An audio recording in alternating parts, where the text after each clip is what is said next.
Good math. So math. Trigonometry is always fun. Trigonometry is always fun. And then we had the greatest occurrence, which was losing a truck.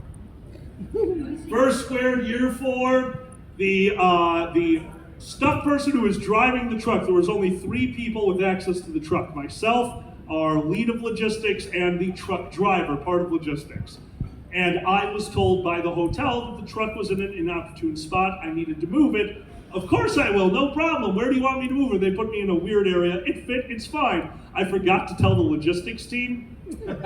And then I was prepping for closing, and then I was at closing, and my head of logistics, Miko, is losing their ever-loving mind because all they know is the guy who drives the truck doesn't know where it is, he doesn't know where it is, and they have to tell Alkali they lost a truck. I watched them in the back of closing ceremonies, straight clear aisle, eye contact with my roommate and head of logistics, Miko, in the back, just like,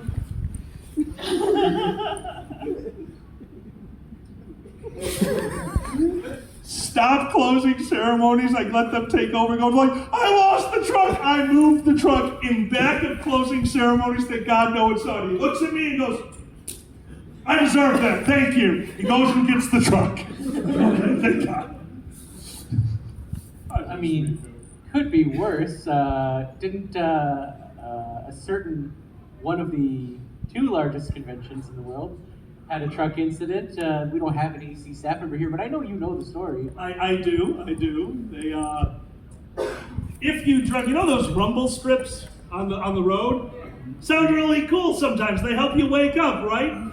If you're on construction and you just have to drive on the rumble strip the whole time and you slowly adjust the vehicle so that it's between the tires, you don't really notice that you're on the edge of the bridge.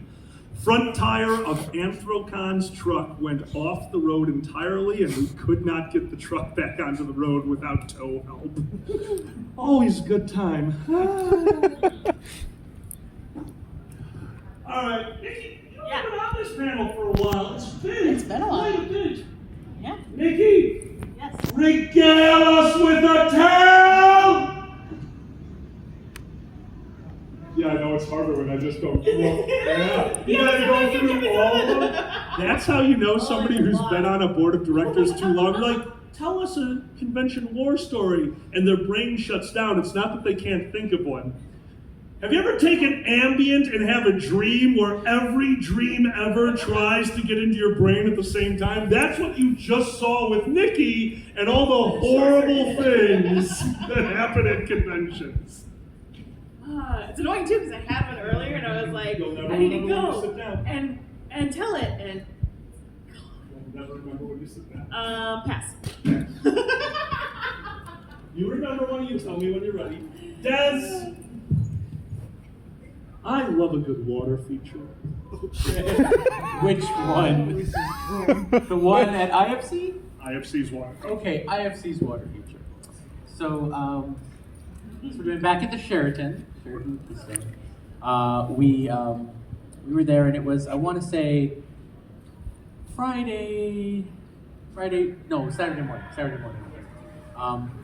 Saturday morning, we start wandering down in towards the convention space, and we had this one particular room that it had like a little balcony on one side where you could look out over the ground floor where people were congregating, the lobby area, and it accessed on the other side like the whole convention space area, and that was operations. And we're on our way to the room, and the hotel liaison stopped us and goes, "Oh, hey, so how are you enjoying that water feature in your ops room?" And I was thinking, oh, did they finally put the water station in there that it never made it there Friday? Well, we could definitely use some cold water in there. Is that what you're talking about? No. Oh, what happened? Was there some dripping from a pipe or something? Kinda. Can you explain kinda? Well, somebody decided to go back to their hotel room, and they were feeling kind of tired, but they really felt that they needed a bath. So they decided to turn the bath water on and get the water coming up in the bathtub, and then they meandered over to their bed and decided to sleep while the bathtub was filling. Which it filled all the way to the top. It spilled onto the floor. And as you know, the floors, if you have a tiny spill, is fine. If you have gallons and gallons of water, they will find their way down to the floor below. And I'm thinking, oh no, did the people on the third floor right above us have this problem? No. Did the people on the fourth floor have this problem? No. Did the people? No. Seventh floor.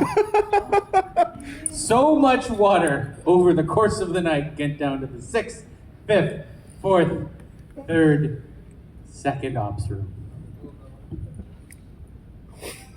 And my first thought was, oh. And I slowly lifted my head up to look the hotel liaison in the eyes, and they went, was it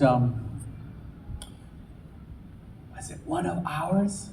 They went, no. Yes! It's all you need to hear. It's all you need to hear sometimes. Sometimes, yeah, like the crazy stuff can happen at cons that don't even have anything to do with your convention, but your convention gets involved. Was that Tanya? We We were talking about her earlier. Tanya. I'm trying to remember. That was Tanya. Oh, Tanya, our hotel liaison for the Sheraton was absolutely fantastic. By the end of year one, she had a persona. Like she had a Fox persona. She loved working with us. We loved working with her.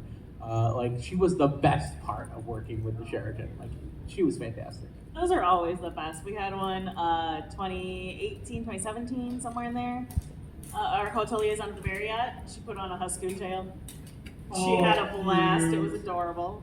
See, I feel that you can always tell the people who are running the conventions from the hotel side, from the city side, because a lot of the times they will come to the cons like, oh, I really like this is cute, I wonder what furry I would be. And they end up like, oh yeah, I would love to be a dog, I'd love to be a wolf. And every once in a while, like with the hotel liaison from one of the hotels at IndyFurCon, they had expressed interest in getting a persona, and we had to ask, like, what do you want?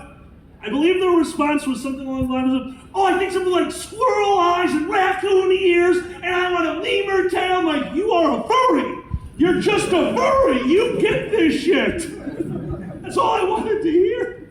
And then sometimes the hotel approaches you saying, we see that you have a fursuit parade. Would it be okay if we put our Easter bunny in it? Could you make sure to walk it past the front desk? We really like that. I love that. That's one of my favorites when they ask for that. So well, you do have a lot of fun with getting everything together. You work with hotels a lot. One of the big things that a lot of people don't realize is the main job of the board of directors, besides making sure everyone has a good time, is you got to make sure the convention happens next year. That's genuinely one of the biggest jobs because so much can happen where you won't be able to run the convention in the same way the next year. So you have that good working relationship. And I was very lucky, very, very lucky at First Squared that I had a really good working relationship with the hotel liaison who was also, because they were understaffed, their security lead.